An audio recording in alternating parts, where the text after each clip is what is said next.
Hello বন্ধুরা, তামিলনাড়ু আসার পরে একদম ঘর বন্ধ হয়ে গেছে। বরকে বললাম তো তাড়াতাড়ি কাজ হয়ে গেছে, একটু ঘুরতে নিয়ে চলো না। ও বললো ঠিক আছে চলো তাহলে। তাই আমরা সেজে গুজে বেরিয়ে পড়লাম। একটু খাবার দাবারও কিনে নিলাম, সেখানে বসে বসে খাবো। বাইরে না বেরোলে বুঝতেই পারবেন না যে জায়গাটা কত সুন্দর। এই মন্দিরে পুজো হচ্ছে আর এই মন্দিরটাও খুব সুন্দর। মন্দিরের কাজ হচ্ছে এখন। মন্দিরে আমরা ঢুকেছিলাম, পুজোও দিয়েছি অনেকবার।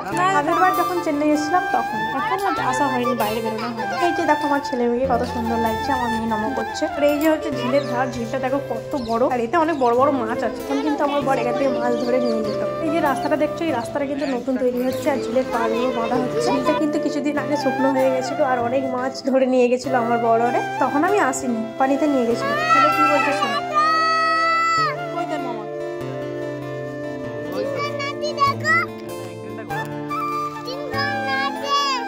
আমরা একটু বসে চলে গেলাম, ওদিকে একটা সুন্দর মন্দির আছে দেখো, ঘন্টা বাজাচ্ছে আমার মেয়ে, আমার ছেলেও বলছে বাজাবে। পরে গিয়েছিলাম একটু জঙ্গলের দিকে। চুপ চুপ চুপ। জঙ্গলে কিন্তু অনেক ময়ূর আছে, কিন্তু ময়ূরেরই ডাক। গিয়েছিলাম জঙ্গলে ময়ূরের পালক খুঁজতে। টাটা।